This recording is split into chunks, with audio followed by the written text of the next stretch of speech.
For today's video po ba dito sa Innova 2018 na ito ayaw mag-start dahil ito po yung pag hindi wala kang alam dito sa mga ganitong trouble, akala mo napakalaki yung sira. Tinawag po tayo na kahit sa alanganing gabi na pinuntahan natin, buti na lang na andito rin tayo dito sa SM Clark po. Yun po, nandyan din po siya nakaparada at kahit po na-base tayo at kasama yung pamilya at tumawag po siya na kailangan yung ating saklolo, kaya hindi tayo nagdalawang isip na tulungan siya. Nasa alanganing oras siya at malayo ang uuwian, kaya ito po, tinignan natin siya sa kanya at ginawa natin para sa ating mga customer. Gusto niya dalhin ko na ayusin ko na raw yung kanya. Sabi ko okay naman yan, konting problema lang. Diyan sa clutch mini ito mamandar. Diyan sa clutch mini. Tumawag po kasi siya bago ako pumunta. Sabi ko hindi niyan todo yung clutch, para baka doon naglulus yung clutch, kaya hindi todo. Saan ang ibig sasabihin? Pag makaka-clutch ko. Yan, tig-tig mo yung todo. Wala. Wow. Pitak bili me. Tapos sa kami kayo ni Oo, leme. Ay, adjust na niya. Oo. Oh, sige. Oo, leme. Okay. Ito po, alam na natin kung saan nanggagaling ang problema nito, kaya ito po yung gagawin natin ngayon. Ay, start mo nga. Ito po yung switch na pinaka-switch na sa start. Sa clutch po ito. Pag diniin ng clutch to, mag-i-start. Start mo, Ben. Sige, start mo. Tapos i-release nyo po ito. Ito yung tinatama pag kina-clutch to. Pinaka-sensor niya yung switch. Pag patayin mo, patayin mo. Ngayon i-clutch mo. Pagka pagka-clutch mo, yan ay inedog pa talaga. Sige.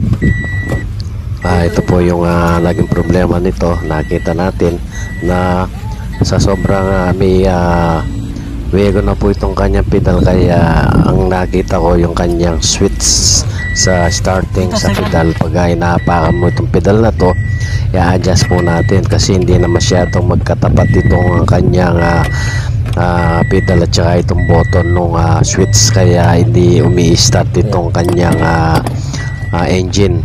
Ayan po, tinitignan natin na in-adjust po natin at pinagtapat natin. Ayan po, tapat na po siya.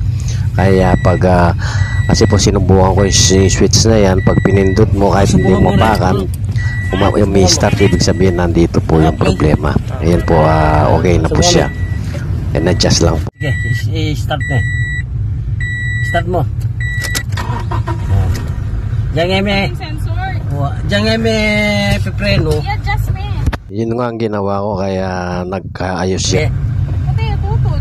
Tumabingin konti yung pedal niya tsaka yung sensor, hindi magkatapat, kaya hindi tumatama. Patin mo pa.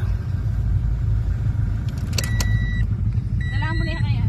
Lulusog. Okay na yun. Ito mo, may start na.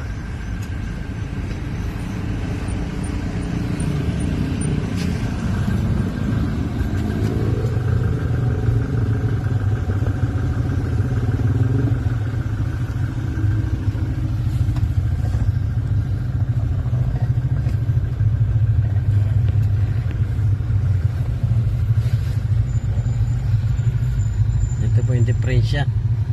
Gabi na po ito, hinano natin para Pinili po natin tapusin kasi po wala na pong mabibiling pyesa at wala na lahat ng na oras na ng gabi, kaya asaalanganin po siya. Kaya ito po yung nakita natin sira at buti na lang hindi masira, tumatabing ilang.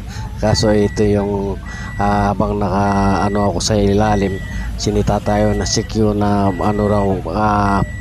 sa alanganin na ba't daw na inaano ko yung sasakyan. Sabi ko nasiraan po yung customer ko, tapos sila ng dalawang nag-usap, kala nila nagkakarnap ako, kaya ito po yung nagawa natin na nakatulong tayo sa isa na namang customer. Oh, okay na. Katami. Oh, katami. Okay.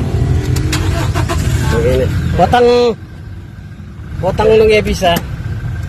Itang botong na ka rin, tama puti. Ito ka rin. Ate, Kito. botang kilala? Wow. Ay, hindi mo pa kikira.